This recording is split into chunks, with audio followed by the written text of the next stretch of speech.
Hey, Jake, how are you? Grant, I'm doing good. Thanks for having me on. Pumped for this convo. It's going to be a lot of fun. All right, man. Well, I'm super pumped because you and I spoke a couple weeks ago, and just talking to each other, we're kind of cut from the same cloth, and I just know this is going to be an incredible episode, and I'm really stoked just to have you on my show, but more so to talk about what you do as a motivational speaker. I mean, there's a few different things that you do. And I love how you focus on success and how passionate you are to teach people how to be successful in life. And we're going to talk about that. And we're also going to talk about something that I'm really interested to find out is what you've done in the NBA with your combine system. And I'm just going to leave it there because I'm going to let you describe that and share with everybody what that's all about. And we're going to talk about your books, how awesome those are and how they're impacting people. So super, super excited to have you on my show. Yeah, it'll be good. We're gonna get into the good stuff. Everyone, when you're listening, you're gonna be getting some actionable stuff that you can really put into practice in your daily lives as well. All right. Beautiful. Well, as my listeners know, my favorite thing to talk about besides culture, because I love talking about culture, I love talking about mental toughness. So when you think about that word, what does mentally tough mean to you? It means a lot of things. I'll tell you that, Grant. It means a lot of things, but specifically when I think about mental toughness, I think about doing things even when I don't want to. I think about overcoming the negative self-talk in my mind. I think about doing things even in the face of adversity, because when you're mentally tough, and mentally strong, whatever people throw at you won't phase you to the level that's going to prevent you from achieving success. And this is going to be a great segue into everything that we talk about today. But that's what I kind of think about when you say the words mental toughness and how I define it. Beautiful. Well, when you think about a specific time, so when you reflect on your career, what comes up for you? Like, can you share that moment where you had to be mentally tough?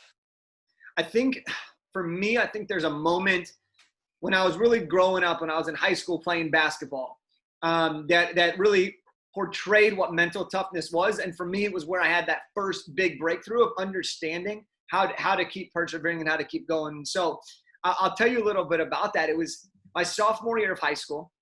I had just gone through the toughest summer of my life in basketball, okay? Because up to that point, I was always one of the better players. I made I made the JV team as a freshman, and then here comes the summer where I get a tryout for the varsity team. Now, mind you, I'm 5'4", 120 pounds, smallest guy, and we're not playing at the elite level, right, where every player's going D1, but we play against a lot of competition that's high quality, going to the next level to play.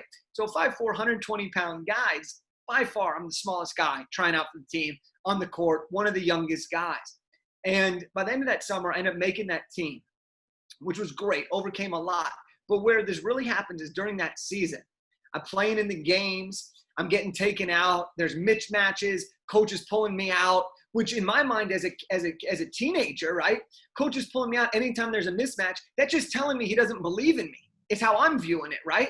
Now I understand there's strategy in the game, and I'm not naive to that. But what I was feeling is like, gosh, coach doesn't think I can handle it. He doesn't think I can handle the pressure situation. He doesn't think he can play me in crunch time. And that took a huge toll on me. But our assistant coach at the time, he would always tell me, Jake, keep working. Jake, keep working. Your time is going to come. Your time is going to come. Jake, keep working. Okay? There's going to be a moment where this size is going to play to your advantage, even when other people see it as a disadvantage. Keep playing. Keep playing. Keep hustling. Keep doing the things. Keep focus on things you can control. And he would talk to me about this mental toughness component. Like I'm going back to these high school days, right? These moments where I'm playing and I'm in practice, and coach would be like, and the assistant coach would be like, 100 more reps, 100 more shots, because he knew that I was capable of performing at the elite varsity level and being a contributor. And we're at the end of the season. And it's been a roller coaster for me, being pulled out, being in the starting lineup, playing 5 minutes and not playing. Like, it was a lot. And at the end of the season, we're in a playoff game, okay? And just like when you think about it, like there are these moments that define why you put in the work, right? Why you do what you do. I'm in this playoff game. I'm playing. We're down to the wire. Coach finally left me in for a big moment. Well, our best player, who's my best friend, he's got the ball at the top of the key. So he's dribbling. We're down by 5 seconds left. everyone in the gym, he's about to take the shot, right? I mean, he's the best player. He's got to shoot, right? You've got the Steph Curry picture in the background. Like, he's Steph. He's taking the jump shot. And the ball's in his hand. He ain't giving it up. Well, all of a sudden, my man leaves and double teams him. So with 3 seconds left, he picks up the ball, and I think he's about to go up with it, but he does one of those where he goes up and then throws it to me in the corner, like the shot pass. Yeah. And I catch it with 1 second left. Now, I don't know why, but in this moment, I don't just take the jumper. And I'm like shooting right now. Like, I don't just take the jumper. I take it to the rack. I take one dribble and I go up. And I draw the contact. I lay it off the ground, hoping that I'm going to hit the game-winning layup. Fall to the ground. The crowd's going crazy. The ball goes in and around, and it drops out. Okay, and I'm like, no way did this just happen to me. All of this work, all this time, and then this is what happens. Wow. Like, I'm not ready for another learning moment just yet. But then I hear the ref. He blows his whistle a little bit late, like enough to be like, oh, really? Because you never call a foul at the end of the game. Totally. He calls it. 2 shots, line them up. And I head to the free throw line. The crowd's going crazy. I sink both those free throws. We win the game, and we move on. And what that taught me, what this taught me in this lesson was that life's going to throw out opportunities at you at random points in your life. But it's up to you to be mentally tough in the times when you're struggling. It's up to you to be mentally tough to keep on persevering, because there will be a time for you to shine. But you better be prepared to take advantage of that. And that only can happen when you're mentally tough. And I've been able to replicate that experience, not hitting free throws to win games, but replicate that experience of taking advantage of opportunities, because I've been prepared and mentally tough to set myself up for those situations. Yeah. So thank you for letting me reflect on the glory days of my basketball career. Trust me, man. I can do it all day with you. With high school, college, man, I can go back to my youth days. There's some gems back there. But, you know, it's funny, you know, in the line of work that I do, it's all about getting people prepared, to get their mind and body prepared, how to get that aligned. And if it gets out of alignment or out of focus, how to get back into our most confident self. So, you know, I praise this. I always say, be ready, stay ready, because you just don't know. You don't know if you're going to have 1 second left. You don't know if you're going to be put in the game, but you got to be ready and you got to stay ready. Now, let me ask you this, because when you think about the easiest, I think you can disagree, but the easiest shot in basketball is a free throw, right? You don't have anybody in your face. The only pressure is the pressure that you're putting on, right? You're free. You're just you in the basket, and you've been shooting that shot your whole career. So when you're at the very end of the game, you're very vulnerable in that moment, and you got the foul. So what were those 2 shots like? Like, it's one thing to do, that was mentally tough what you did, but I would even say even more so, what was more mentally tough is those next 2 shots. So how did you manage to drain those 2 shots? But walk me through kind of what you were going through emotionally and mentally. Yeah, 100%. And I love that you asked this question, because this really is super important, right? And we're going to talk about planning and preparation here, because every day I would grow up, when I was in junior high, I would practice on my driveway, right? I laid the foundation, and I would always end shooting free throws. This was an advantage that I had as a smart player. I knew I wasn't the most talented, wasn't the tallest, wasn't the strongest, wasn't the most likely to be the best. But I was willing to put in the work, and I was willing to put in the right work. Yeah. So every day I would finish shooting free throws. I'm in 7th grade, and I'm going to the free throw line, shooting free throws by myself, completely disciplined. Like, most 7th graders are shooting Steph Curry threes or just doing crazy layups, right? But here I am on my driveway. I remember drawing the line and shooting these free throws. Now, here's what I did even more so, is I love the crowds, right? I love it. So I would imagine I'm at this free throw line, and I'm on my driveway. I'm a Laker guy, grew up in Southern California, and we're playing the Boston Celtics or whoever, right, that year in the championship. We're in the Staples Center, it's game 7. And I'd imagine that I'd been just fouled and we're down by 1, right? Like, I imagined the situation so I could put pressure on me during the practice. And every time I missed free throws, I would run or whatever. But I'd get there, and sometimes I would imagine the crowd just going crazy, and I'd shoot the free throws. And I'd miss sometimes, and I'd make it other times. But I always knew that one day down the road, like, that opportunity was going to present itself. Maybe not in the exact same fashion, but in some fashion where I was going to need to step up and be clutch. So when this situation happened, I'm at the free throw line. Clock's expired. The crowd's going crazy. The ref throws me the ball. And most people in that moment, when you're not prepared, you panic. When you're not prepared, all the thoughts that you don't need to be having at that moment start to cloud your judgment, start to overwhelm you. Well, for me, it was the exact opposite. I had already been there. I had hit these shots 100,000 times before. Right. Brooke throws me the ball and I smile because everything disappears and I'm just on my driveway again. And that first shot, I sink it, no problem. And that's the pressure shot. That first one to tie the game, that's the pressure shot. Now the second one's gravy. Right. Okay. But then the team calls timeout, right? They want to ice you. They want to fluster you. It's what you do now. Okay. How do you not let yourself be distracted? How do you not let yourself start to think, what if I miss? What if I miss?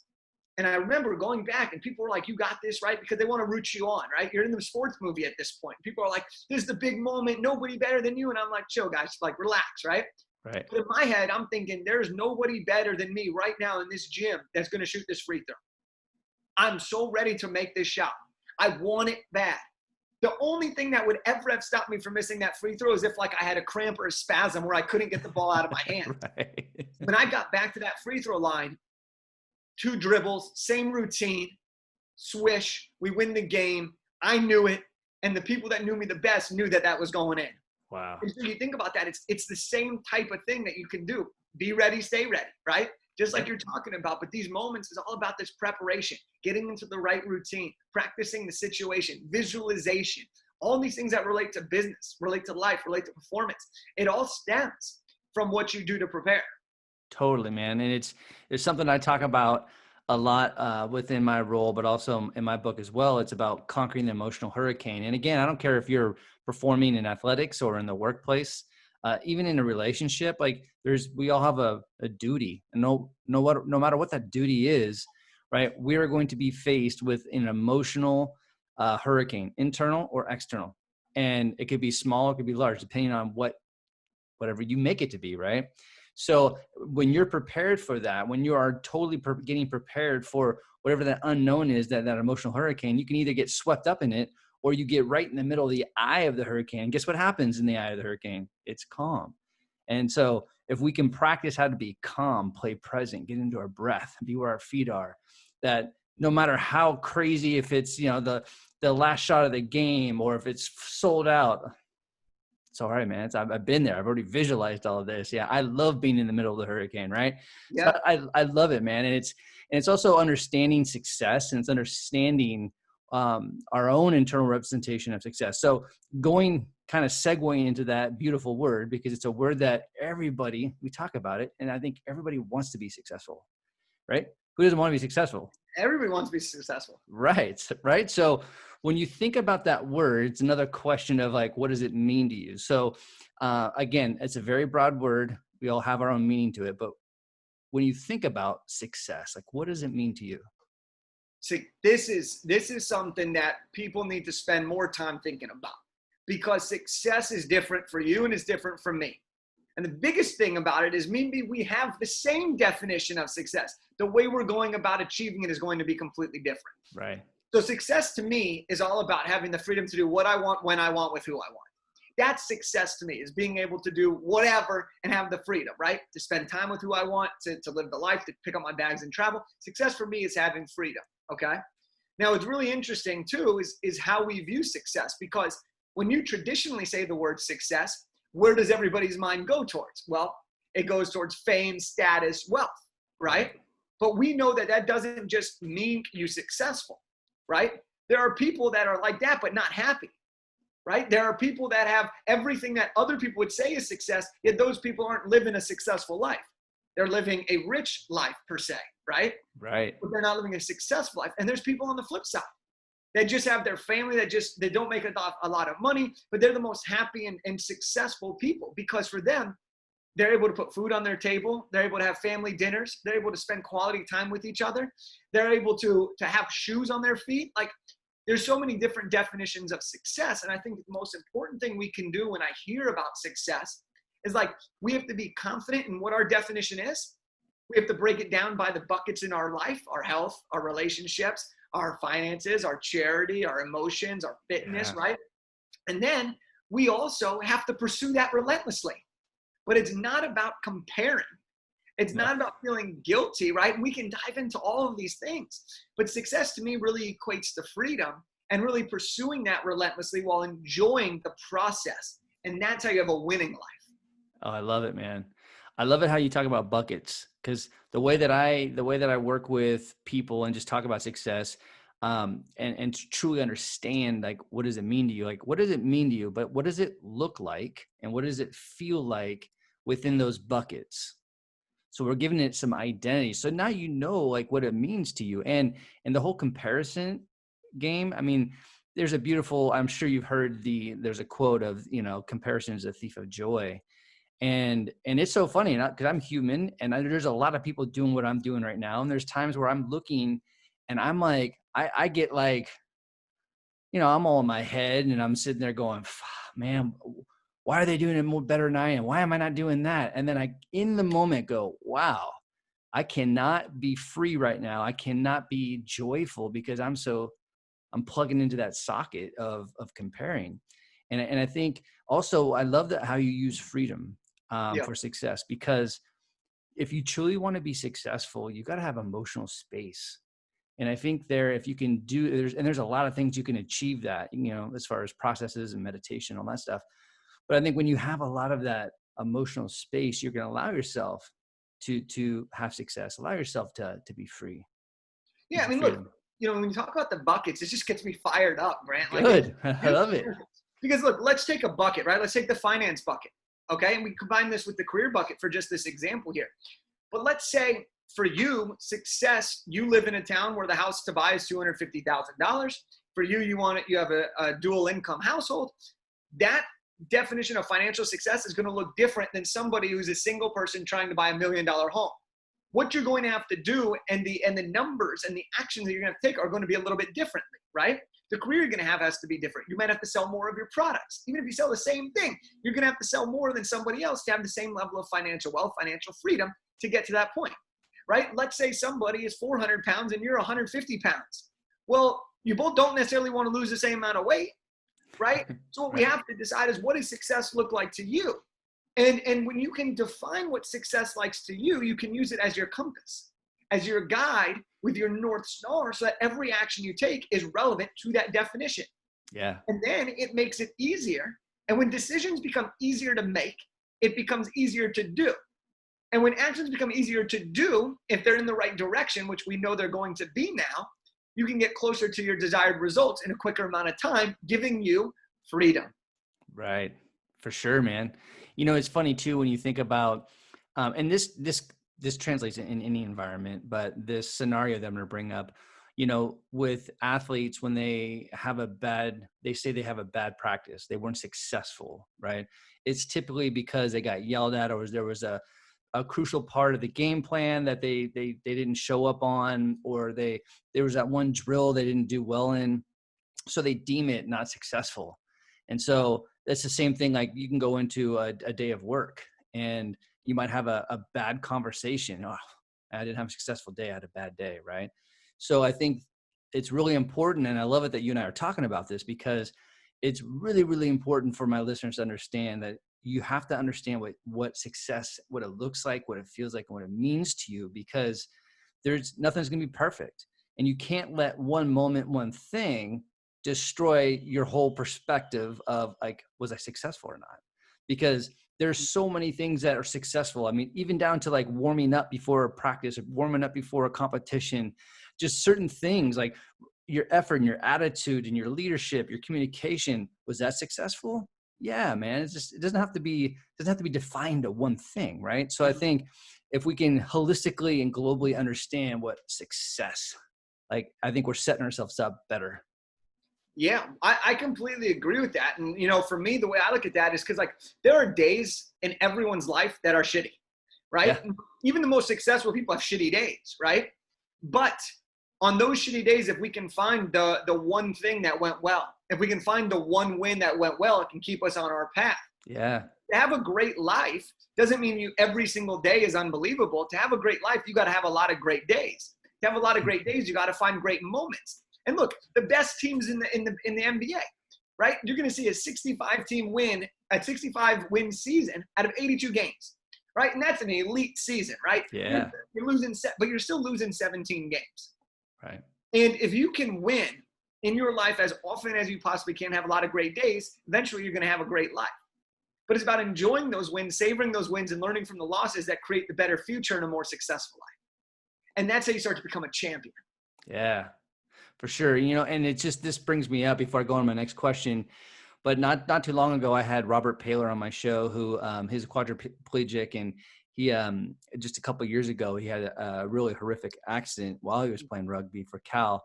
And when I was talking to him about like, hey, how do you deal with like a bad day? Because, with his rehab, and he was, now he can walk a little bit, but he couldn't walk for a couple of years. So he goes, you know what? I've never have a bad day. I just have a bad moment. So it's like, I'm like, wow, like that's pretty cool. Now I get that, because we go into like our practices in the workplace and competition, something we're not successful. So then we deem that as it's shit. I had a shit practice. I had a shit game. I didn't have a good whatever. But no, all it is, like, and you were saying this earlier, it's about moments, right? It's about, and to be honest with you, I want my moments as I move on into memories, positive memories. And if they're not, I want to learn from them. Yeah. And one of the things that I can suggest to people too, and this is what I've done to really help me remember the good moments, even in tough times, is every day when I journal, I do what's called the 24-hour positive experience. And basically what that is I look back to that last 24 hours and I pick something that was a positive moment, a positive experience in my life that I want to remember, that I want to bring up. Some days I have 25 things that were like super awesome that I want to talk about.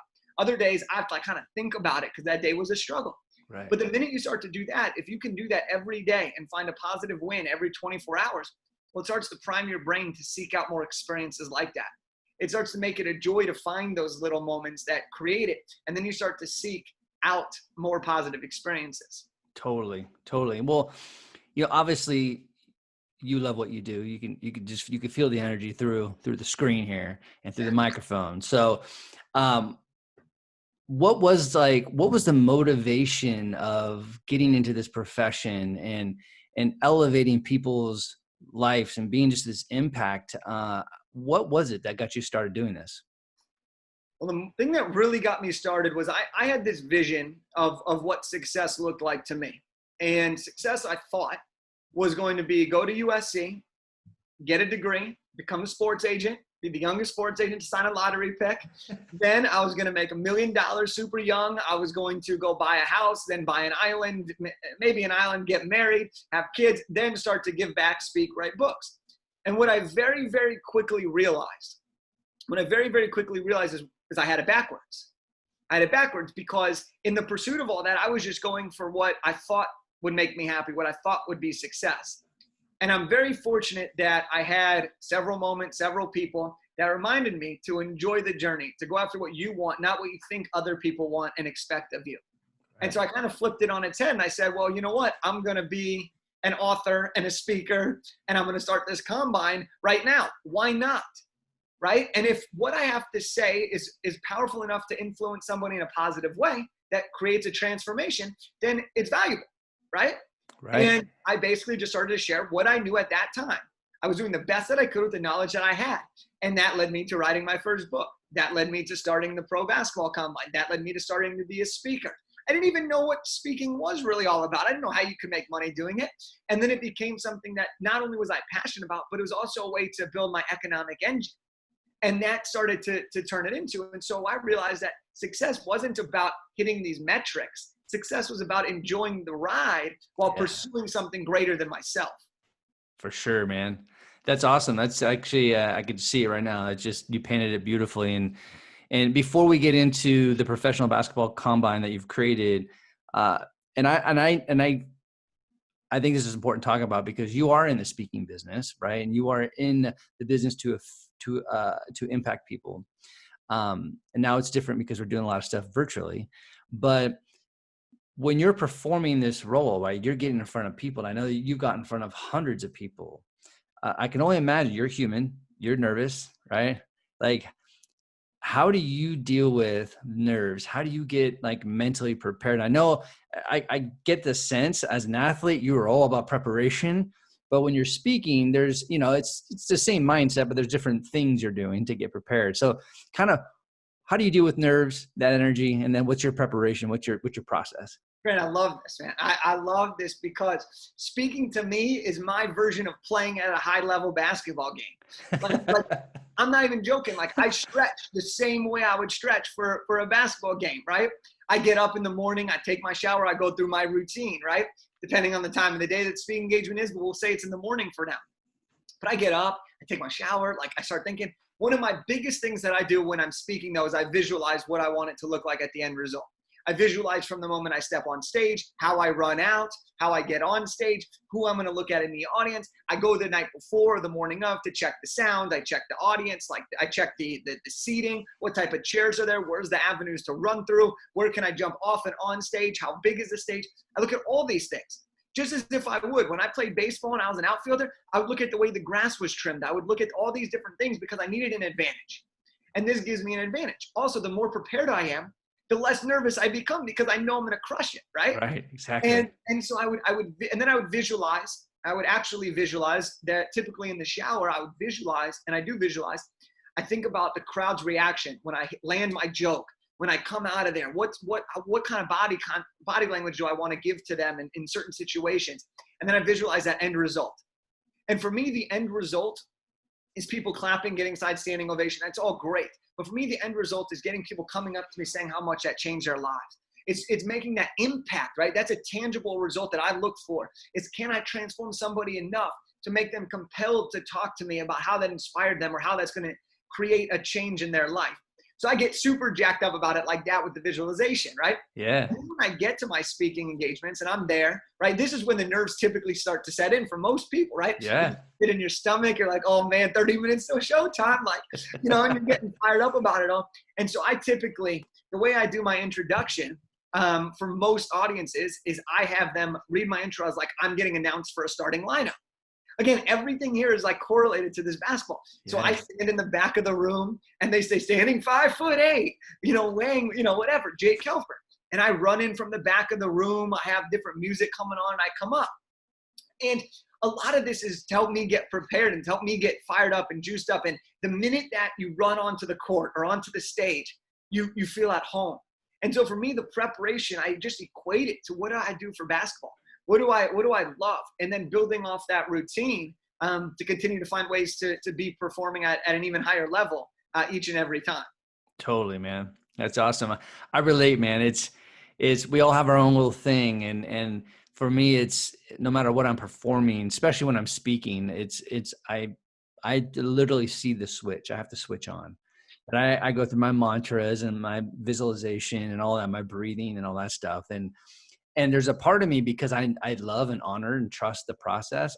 Even though I sometimes don't need to do it just because I know I'm locked in, I trust myself, but I do it anyways because it feels good. Like I'm like, because this is what you just do. Like, this is part of my best practice, you know, and it just feels good to go through it.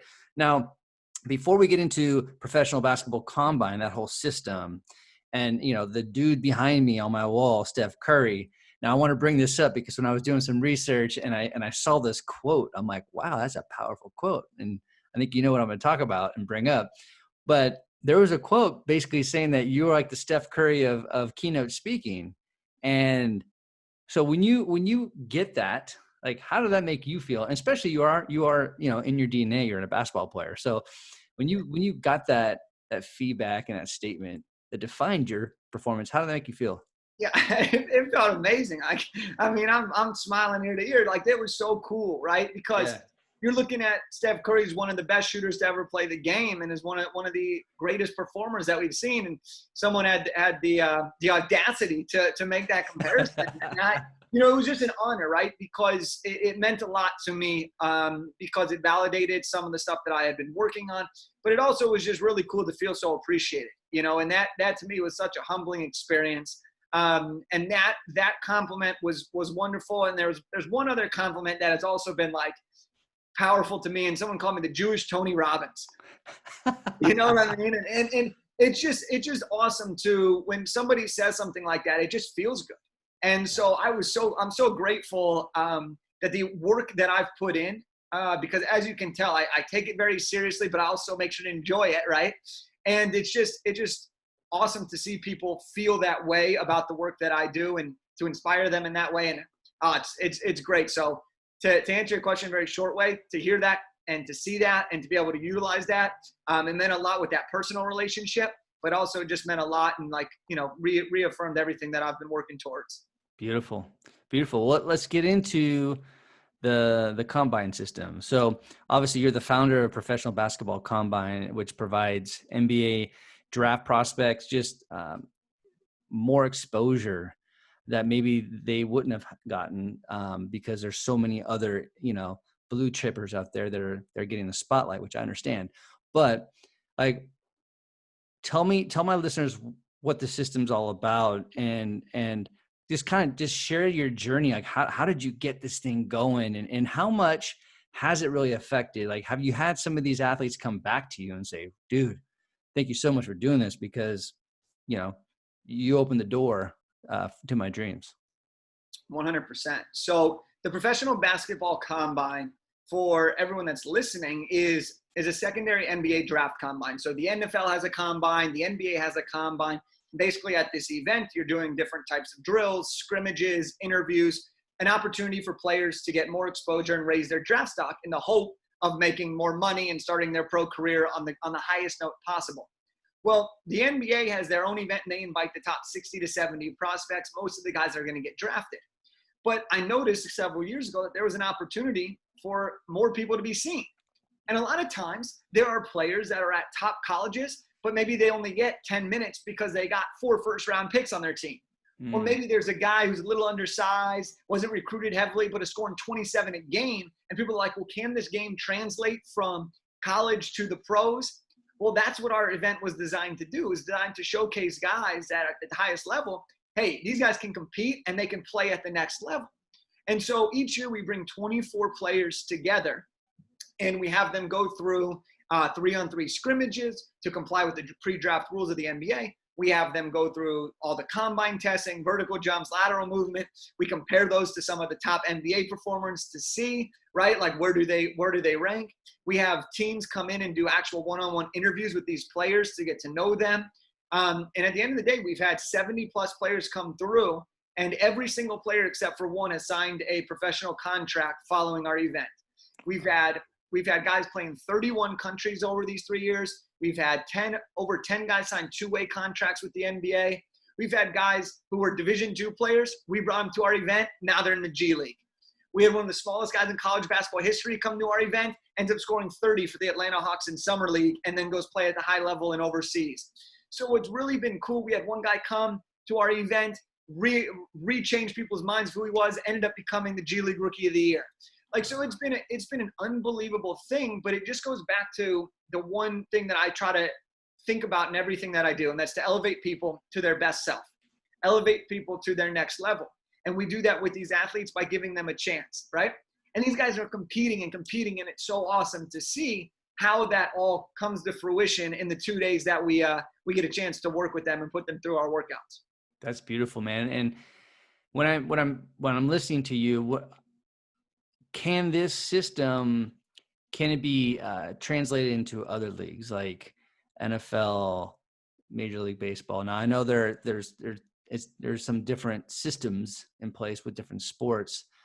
And I'm only going to bring this up, and I don't want to derail my own question here, but sometimes like when you look in the game of football, speed kills. And so if you're really fast, no matter if you're tall or not, that can get you into the league. But I'm bringing up a quarterback who I had a chance to coach, not personally, but I was part of the staff.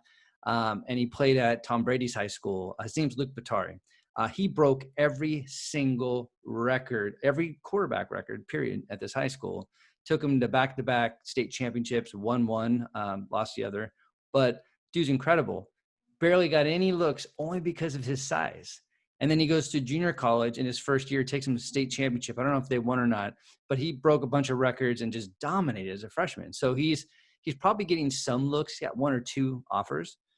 But I asked other coaches and other people, yeah, it's just his size. But his brain is like, he reads stuff. Like he teaches coaches like how to read the defense. So So when you have like people like that, like could it work in the NFL? Could it work in getting people like Luke more attention, more looks, more exposure?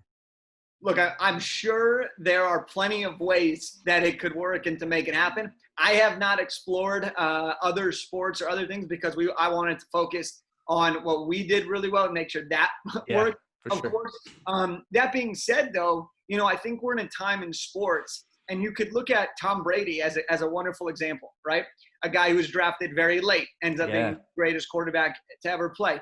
Even a guy we look at, Russell Wilson, a traditionally undersized quarterback, doing excellent things. I think in basketball specifically, because that's where our line of work goes towards, is you can see guys who are coming out of the woodworks who weren't expected to be superstars, who are becoming superstars, right? Look at Damian Lillard. Look at CJ McCollum, two of the best players. They aren't coming from top tier programs per se. And we're being more open, I think specifically being more open to getting guys and taking flyers and chances on different players. And so I think it's going to be very interesting as we continue to evolve, because everyone outside of the league is continuing to improve their performance, right? We're in an age where you can really start to see these differences, and size is only one part of the equation. Right. And I think that, I hope, being an underdog myself my whole life, is like, I hope more guys are given more opportunities. And, I'm always open to collaborating of our system with other people who want to take on this challenge. But I think it's always, I think there's always room for great people to be noticed. And I hope more people will like see that, from the coaching level to the ownership team. And I hope that, more people will be able to have that, because there are a lot of hidden gems in the world. A lot of great performers that just don't get the right opportunity or the right situation, but have done everything right and really could succeed. Totally. 100%. 100%. Now, again, there's so much more that we could talk about. Maybe we'll have a part 2 down the road. But before I get into how my listeners can connect with you and follow you, and I want you to talk a little bit about your books too, because they're incredible. But before we get into that piece, I love this question because it's reflection. It's how we grow. So when you think about your whole career, even as an athlete, keynote speaker, entrepreneur, like what do you think you've learned the most about yourself? So where have I learned the most about myself? What? Like what do Have you I think learned the most yeah. about myself? I think whew, this is great. It's really making me think, and I've done some thinking about this and recently a lot, actually. And what I'd say is that it's being very self-aware of what I'm excellent at, and being very aware of the things that I need improvement on. And specifically, what I mean by that is, like, for me, I'm a very ambitious person, right? And you could hear in my voice, I'm passionate, I'm driven, I'm very excited about things, and I just go all in on these things. But I've also realized that that's the behavior that has prevented me in the past to enjoying the moments as they're actually happening. Mm. And I'm very blessed that my mom is saint of a woman, but she's always telling me to live in the moment and enjoy the journey. And as I've evolved, the thing I've learned like most about myself, right, is that I'm always going to want more. I'm always going to want to achieve greatness. I will always pursue that. I will never take no for an answer. I will challenge the status quo. But what I also have to do is to take a deep breath, to enjoy myself, to surround myself with great people, to experience life fully, so that when it's all said and done, I will be successful. Because when I take those breaths, I'm free. When I spend time with the people I love, I'm free. When I take an afternoon off because I want to go on a long walk or go meet up with someone or spend time with my family, I'm free. And that's what I define success as. So no matter how hard I pursue the ultimate goals, it's about that. And I've learned that about myself. I've acted on it, and I'm continuing to get better. And it's been a joy to experience that. Yeah, man, I love that. Super cool, man. So before we get into all your handles and where people can follow you and check you out, tell my listeners a little bit about your books, kind of a little bit about them and where they can buy it. Yeah, so the first book that I wrote, I was working with the Los Angeles Lakers. I drive every morning to avoid traffic, sit in my car and write my first book, which is called Elevate Beyond, all about how to stand out in the job market and discover your passion. So that was really for the college demographic, the recent graduate, the high school student who was starting to learn more about the career. And then my second book is called Elevate Your Network. And Grant, we'll hook up everybody who's listening. with a free copy of that book. All they got to do is pay a small shipping fee, but we'll talk about that at the end. Right. And what that is it's 25 Kelf keys, 25 keys to building extraordinary relationships in life and business. So really talking about some of the strategies that will help take you from wherever you're at to wherever you want to go in your relationships. How to close more deals, how to build better partnerships with your employees, with your colleagues, how to sell more. It really works in various avenues of your life. And some of the things that we talk about is, understanding how to ask the right question, understanding that you never know who you're talking to until you know, understanding how the right ways to add value, understanding how to, get drinks the right way in a professional setting, right? Understanding that it's the most important thing you can do is to be yourself. And there's 25 of these different keys that really will help you grow in your life and in your business. So it's essentially a playbook. Exactly, a playbook. And the playbook to success, right? Is right in front of you. Just take it one by one. I love it. I love it. So how can my listeners connect with you on social media and just learn more about you? Yeah. So I'm on all social media. The one I'm most popular on right now, or the one that I spend my most time on, is on Instagram, which is at jakekelfer, just my first and last name. And then you can also visit my website, jakekelfer.com. And on either one of those places, you can there will be a link where you can just snag a free copy of Elevate Your Network. Like I said, just cover a small shipping fee, and we'll get it to your doorstep in no time. All right. Jake, man, this is I'm pumped up, man. These are the kind of conversations I love. Not only just to hear different perspectives on success, but energy, man. That's for me, it's what it's all about. To live in this lifetime is to share my energy and also receive energy, and basically talk to people and see them thriving at what they love. To me, that's the shit. Like I love it, So thank you so much for your time and your energy, your love and your passion. I know I appreciate it. I know my listeners are going to appreciate it. So thank you for being on the show.